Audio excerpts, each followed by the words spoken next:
बच्चों, आज हम आपको एक ऐसी कहानी सुनाने जा रहे हैं जो कि एक तिलक नाम की लड़की की है जो हमेशा ही मुकाबले की भावना रखता था। इस कहानी का नाम भी है मुकाबले की भावना। तिलक के सभी साथियों के पास अपनी अपनी साइकिल थी। वे अक्सर किसी न किसी मित्र की साइकिल के पीछे हिस्से पर बैठकर धूम मचाते हुए स्कूल जाते थे। उनका रोज का यही काम था। तिलक सदा विजय के पीछे बैठता था। एक दिन विजय ने मजाक में उससे कहा, देखो तिलक, आज मेरी साइकिल में हवा नहीं है, इसलिए तुम पैदल ही आ जाना। यह कहकर वह आगे बढ़ गया। तभी तिलक ने देखा कि विजय की साइकिल के पहिए में पूरी हवा थी। उसे बड़ा गुस्सा आया। वह सोचने लगा, शायद विजय को अपने पास साइकिल होने का बड़ा घमंड है। थोड़ी दूर जाकर तिलक ने देखा कि विजय साइकिल रोके खड़ा है। यह देखकर तिलक रुका नहीं। वह उसके पास से होता हुआ गुजरा तो विजय ने पीछे से आवाज दी, अरे तिलक, ठहरो तो, तुम पैदल ही जा रहे हो? मैंने तो मजाक ही किया था। आओ बैठो मेरी साइकिल पर। वह गुस्से में था। उस दिन वह पैदल ही स्कूल गया। शाम को घर आते ही उसने अपने पापा से कहा, पापा मुझे भी साइकिल दिला दीजिए। मेरे सभी साथी अपनी अपनी साइकिल पर स्कूल जाते हैं। 4-5 दिनों के बाद तिलक के पापा ने उसे नई साइकिल ला दी। अब तिलक और विजय दोनों अकेले अकेले अपनी अपनी साइकिल पर स्कूल जाने लगे।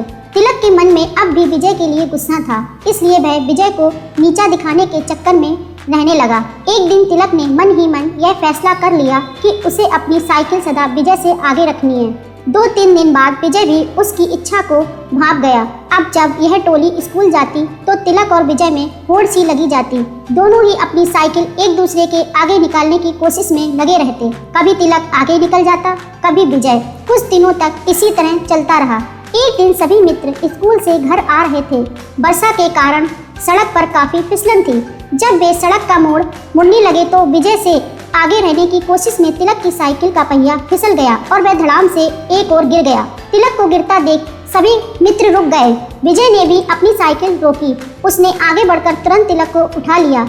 उसे अधिक चोट तो नहीं आई थी, फिर भी कुछ जगह खाल छिल गई थी।